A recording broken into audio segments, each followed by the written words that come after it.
ಅಯ್ಯಪ್ಪ ಸ್ವಾಮಿ ದೇವಾಲಯ ಎಷ್ಟು ಪ್ರಸಿದ್ಧವಾದದ್ದು ಅಂತ ನಮ್ಮೆಲ್ಲರಿಗೂ ಗೊತ್ತು. ಆದ್ರೆ ಅಯ್ಯಪ್ಪ ಸ್ವಾಮಿ ದೇವಾಲಯವನ್ನ ಶಬರಿಮಲೆ ಅಂತ ಯಾಕೆ ಕರೀತಾರೆ? ಶಬರಿಮಲೆಗೆ ಬರುವಂತ ಭಕ್ತಾದಿಗಳು ಕಪ್ಪು ಬಟ್ಟೆಯನ್ನೇ ಯಾಕೆ ಧರಿಸ್ತಾರೆ? ಇರುಮುಡಿ ಕಟ್ಟುವ ಉದ್ದೇಶವೇನು? ಹಾಗೆ ಗುರುಸ್ವಾಮಿಯಾಗೋಕೆ ಏನೆಲ್ಲ ಮಾಡಬೇಕು? ಮತ್ತೆ ಅಯ್ಯಪ್ಪ ಸ್ವಾಮಿ ಈ ರೀತಿ ಭಂಗಿಯಲ್ಲೇ ಕುಳಿತು ಭಕ್ತರಿಗೆ ದರ್ಶನ ಕೊಡಲು ಕಾರಣವೇನು? ಅಷ್ಟೇ ಅಲ್ಲ, ಕೆಲವರು 5, 10, 11 ದಿನಗಳವರೆಗೆ ಮಾತ್ರ ಮಾಲೆಯನ್ನು ಧರಿಸ್ತಾರೆ. ಆದ್ರೆ ಅಸಲಿಯಾಗಿ 41 ದಿನಗಳವರೆಗೂ ಮಾಲೆಯನ್ನು ಧರಿಸಬೇಕು. ಇಲ್ಲವಾದರೆ ಅವರ ಕಷ್ಟಗಳು ಕಡಿಮೆಯಾಗೋದೇ ಇಲ್ಲ. ಅದು ಯಾಕೆ ಅಂತನೂ ಕೂಡ ಈ ವಿಡಿಯೋದಲ್ಲಿ ಹೇಳೋದಕ್ಕೆ ಹೋಗ್ತಿದ್ದೇನೆ. ಇನ್ನೂ ಮುಖ್ಯವಾಗಿ ಶಬರಿಮಲೆಯಲ್ಲಿ ಮಕರ ಸಂಕ್ರಾಂತಿಯ ಸಮಯದಲ್ಲಿ ಮಕರ ಜ್ಯೋತಿ ಉರಿಯೋದು ಯಾಕೆ? ಇದರ ಹಿಂದೆ ಬೇರೊಂದು ಕಾರಣನೇ ಇದೆ. ಈ ತರ ಈ ವಿಡಿಯೋದಲ್ಲಿ ತುಂಬಾನೇ ಇದೆ. ಅಯ್ಯಪ್ಪ ಸ್ವಾಮಿಯು ಭಕ್ತರ ಕಷ್ಟಗಳನ್ನ ನೀಗಿಸಲು ಬಂದು ನೆಲೆಸಿದ ಬೆಟ್ಟವೇ ಶಬರಿಮಲೆ.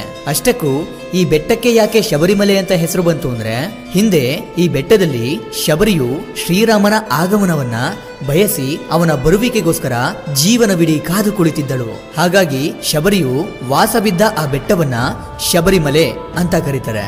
ಮತ್ತೆ ಇತ್ತೀಚೆಗೆ ಸಾಕಷ್ಟು ಜನ ಅಯ್ಯಪ್ಪ ಸ್ವಾಮಿಯ ಭಕ್ತಾದಿಗಳು ಕೇವಲ 5 ದಿನಗಳವರೆಗೆ, 10 ದಿನಗಳವರೆಗೆ, 11 ದಿನಗಳವರೆಗೆ ಮಾತ್ರ ಮಾಲೆಯನ್ನು ಧರಿಸಿ ಅಯ್ಯಪ್ಪ ಸ್ವಾಮಿಯ ವ್ರತವನ್ನ ಮಾಡ್ತಾರೆ. ಆದ್ರೆ 41 ದಿನಗಳವರೆಗೆ ಮಾಲೆಯನ್ನು ಧರಿಸಿ ವ್ರತವನ್ನ ಮಾಡಬೇಕು. ಇದಕ್ಕೆ ಬಲವಾದಂತ ಕಾರಣ ಕೂಡ ಇದೆ.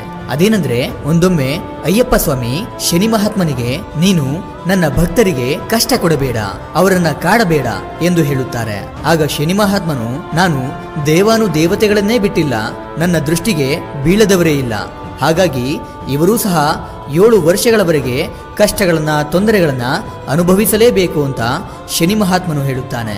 ಹಾಗಾಗಿ ಅಯ್ಯಪ್ಪ ಸ್ವಾಮಿಯು ತನ್ನ ಭಕ್ತರನ್ನ ಕಷ್ಟಗಳಿಂದ ಪಾರು ಮಾಡಲು ಶನಿ ಮಹಾತ್ಮನಿಗೆ ನೀನು 7 ವರ್ಷ ಕೊಡುವ ತೊಂದರೆಯನ್ನ, ಕಷ್ಟಗಳನ್ನ ನನ್ನ ಭಕ್ತರಿಗೆ 41 ದಿನಗಳವರೆಗೆ ನೀಡು ಎಂದು ಹೇಳುತ್ತಾನೆ.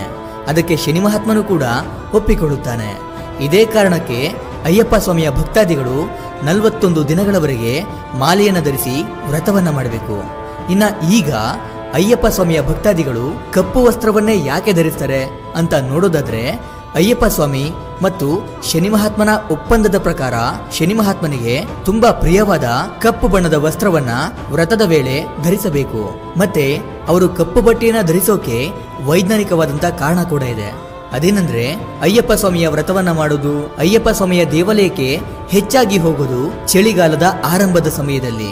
ಈ ಕಾಲದಲ್ಲಿ ಕಪ್ಪು ಬಣ್ಣದ ಬಟ್ಟೆಯನ್ನ ಧರಿಸೋದ್ರಿಂದ ದೇಹವನ್ನ ಕಪ್ಪು ಬಣ್ಣದ ಬಟ್ಟೆಗಳು ಬೆಚ್ಚಗಿಡುತ್ತೆ. ಅಂದ್ರೆ ದೇಹದ ಉಷ್ಣಾಂಶವನ್ನ ಕಪ್ಪು ಬಣ್ಣದ ಬಟ್ಟೆಗಳು ಸಮತೋಲನವಾಗಿಡುತ್ತೆ. ಮತ್ತೆ ಅತಿ ಮುಖ್ಯವಾಗಿ ಇರುಮುಡಿಯನ್ನ ಯಾಕೆ ಕಟ್ತಾರೆ ಗೊತ್ತಾ? ಇದಕ್ಕೂ ಕೂಡ ಒಂದು ಪೌರಾಣಿಕವಾದಂತ ಹಿನ್ನೆಲೆ ಇದೆ. ಒಂದು ದಿನ ಅಯ್ಯಪ್ಪ ಸ್ವಾಮಿ ಭೇಟಿಯನ್ನಾಡಲು ಕಾಡಿಗೆ ಹೋದಾಗ ಒಂದೇ ಬಟ್ಟೆಯಲ್ಲಿ 2 ಗಂಟುಗಳನ್ನಾಗಿ ಮಾಡಿ, ಒಂದು ಗಂಟಿನಲ್ಲಿ ಪೂಜಾ ಸಾಮಗ್ರಿಗಳು ಮತ್ತು ಇನ್ನೊಂದು ಗಂಟಿನಲ್ಲಿ ದಿನಬಳಕೆಯ ವಸ್ತುಗಳನ್ನ ಕಟ್ಟಿಕೊಂಡು ಭೇಟಿಯಾಡಲು ಹೋಗಿದ್ದನಂತೆ. ಇದೇ ನಂಬಿಕೆಯಿಂದ ಭಕ್ತಾದಿಗಳು ಇರುಮುಡಿಯನ್ನ ಕಟ್ಟಿಕೊಂಡು ಅಯ್ಯಪ್ಪನ ದರ್ಶನಕ್ಕೆ ಹೋಗುತ್ತಾರೆ. ಆದ್ದರಿಂದ 41 ದಿನ ಮಾಲೆಯನ್ನು ಧರಿಸಿ ವ್ರತ ಮಾಡುವಂತವರು ಮಾತ್ರ ಇರುಮುಡಿಯನ್ನ ಹೊರಬೇಕು. ಅಷ್ಟೇ ಅಲ್ಲ, ಇರುಮುಡಿ ಇಲ್ಲದೇ ಇದ್ದಂತ ಭಕ್ತರನ್ನ ಶಬರಿಮಲೆ ಅಯ್ಯಪ್ಪ ಸ್ವಾಮಿಯ 18 ಮೆಟ್ಟಲುಗಳನ್ನ ಹತ್ತಲು ಬಿಡುವುದಿಲ್ಲ. ಇರುಮುಡಿಯನ್ನ ಹೊರದೇ ಇದ್ದಂತ ಭಕ್ತಾದಿಗಳು ಬೇರೊಂದು ಪ್ರವೇಶ ದ್ವಾರದ ಮೂಲಕ ಅಯ್ಯಪ್ಪ ಸ್ವಾಮಿಯ ದರ್ಶನವನ್ನ ಪಡೆಯಬಹುದು.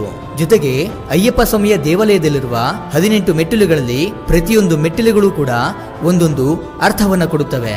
ಇನ್ನೊಂದು ವಿಷಯ ಏನಂದ್ರೆ, ಇರುಮುಡಿಯನ್ನ ಒಮ್ಮೆ ತಲೆಯ ಮೇಲೆ ಹೊತ್ತರೆ ಅದನ್ನ ಎಲ್ಲೆಂದರಲ್ಲಿ ಕೆಳಗಿಳಿಸುವಂತಿಲ್ಲ. ಅಷ್ಟೇ ಯಾಕೆ, ಸ್ವತಃ ತಾವೇ ಕೆಳಗಿಳಿಸುವಂತಿಲ್ಲ.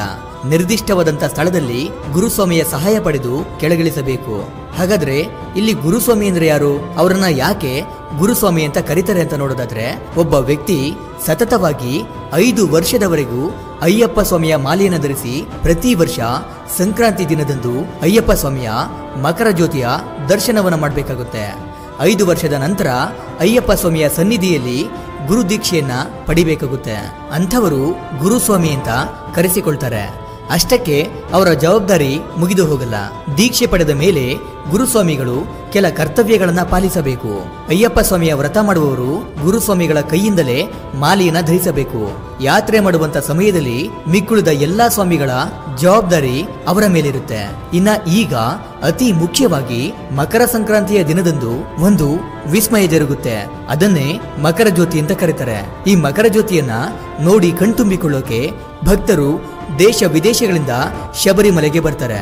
ಆ ಮಕರ ಜ್ಯೋತಿಯನ್ನ ಅಯ್ಯಪ್ಪನ ಸ್ವರೂಪ ಅಂತ ಭಕ್ತರು ನಂಬುತ್ತಾರೆ. ಆದರೆ ಕೆಲವರು ಮಕರ ಜ್ಯೋತಿ ಅನ್ನೋದು ಒಂದು ಮೂಢನಂಬಿಕೆ, ಅಯ್ಯಪ್ಪ ಸ್ವಾಮಿಯ ಭಕ್ತರನ್ನ ಮೋಸ ಮಾಡಲು ಮನುಷ್ಯರೇ ಈ ರೀತಿ ಮಾಡ್ತಿದ್ದಾರೆ ಅಂತ ದೂರನ್ನ ಕೊಡ್ತಾರೆ. ಆಗ ಕೇರಳದ ಹೈಕೋರ್ಟ್ ಶಬರಿಮಲೆ ದೇವಾಲಯದ ಕಮಿಟಿಗೆ ಮಕರ ಜ್ಯೋತಿ ವಿವಾದಕ್ಕೆ ಸಂಬಂಧಿಸಿದಂತೆ ವಿವರಣೆಯನ್ನ ಕೊಡಲು ಹೇಳುತ್ತೆ. ಆಗ ಅಯ್ಯಪ್ಪ ಸ್ವಾಮಿ ದೇವಾಲಯದ ಕಮಿಟಿಯವರು ಮಕರ ಜ್ಯೋತಿಯ ಬಗ್ಗೆ ಹೇಳಿದಂತ ವಿವರಣೆ ಏನಂದ್ರೆ, ದೇವಾಲಯದ ಪೂರ್ವ ದಿಕ್ಕಿನಲ್ಲಿರುವ ಒಂದು ಬೆಟ್ಟದ ಮೇಲೆ ಗಿರಿಜನರು ಅಂದ್ರೆ ಕಾಡು ಮನುಷ್ಯರು ಹಬ್ಬವನ್ನ ಆಚರಿಸ್ತಾರೆ. ಯಾಕಂದ್ರೆ ಒಂದೊಮ್ಮೆ ಅಯ್ಯಪ್ಪ ಸ್ವಾಮಿಯು ಒಂದು ದೊಡ್ಡ ಅಪಾಯದಿಂದ ಗಿರಿಜನರನ್ನ ಕಾಪಾಡಿದ ಸಲುವಾಗಿ ಆ ಬೆಟ್ಟದ ಮೇಲೆ ದೊಡ್ಡದಾದ ಒಂದು ಜ್ಯೋತಿಯನ್ನ ಬೆಳಗಿ ಆ ರಾತ್ರಿ ಹಬ್ಬವನ್ನ ಆಚರಿಸ್ತಾರೆ. ಆ ಜ್ಯೋತಿಯನ್ನ ಕಂಡ ನಂತರವೇ ಪಂದಳ ರಾಜ ವಂಶಸ್ಥರು ಅಯ್ಯಪ್ಪ ಸ್ವಾಮಿಗೆ ಬಂಗಾರದ ಆಭರಣಗಳನ್ನ ಕಳಿಸುತ್ತಿದ್ದರು ಎಂದು ಹೇಳಲಾಗುತ್ತೆ. ಅದು ಅನೇಕ ವರ್ಷಗಳಿಂದ ನಡೆದುಕೊಂಡು ಬರುತ್ತಿರುವಂತ ಆಚಾರ. ಆ ಗಿರಿಜನರು ಅಯ್ಯಪ್ಪ ಸ್ವಾಮಿಯ ಹಬ್ಬವನ್ನ ಆಚರಿಸಲು ದೊಡ್ಡದಾಗಿ ಹಚ್ಚುವಂತ ಜ್ಯೋತಿಯನ್ನೇ ಮಕರ ಜ್ಯೋತಿ ಅಂತ ಕರೆಯಲಾಗ್ತಿದೆ ಅಂತ ಹೇಳಲಾಗುತ್ತೆ. ಅದೇನೇ ಆಗಿರಲಿ, ಮಕರ ಜ್ಯೋತಿ ಅನ್ನೋದು ಭಕ್ತಿ, ಭಾವ, ನಂಬಿಕೆಯಿಂದ ಕೂಡಿರುವ ಒಂದು ಸಂಪ್ರದಾಯವಾಗಿದೆ. ಅಂತಹ ಭಕ್ತಿ ನಂಬಿಕೆಗಳಿಗೆ ಯಾವುದೇ ರೀತಿಯ ಅಡ್ಡಿ ಆತಂಕಗಳು ಬಾರದಿರಲಿ. ಮತ್ತೆ ಅಯ್ಯಪ್ಪ ಸ್ವಾಮಿಯು ಭಕ್ತರಿಗೆ ದರ್ಶನ ಕೊಡಲು ಈ ರೀತಿ ಭಂಗಿಯಲ್ಲೇ ಕುಳಿತಿರುವುದು ಯಾಕೆ? ಅಯ್ಯಪ್ಪ ಸ್ವಾಮಿಯ ವಸ್ತ್ರ ಬಂಧನ ಅಂದ್ರೆ ಏನು ಅಂತ ಈಗ ನೋಡೋಣ.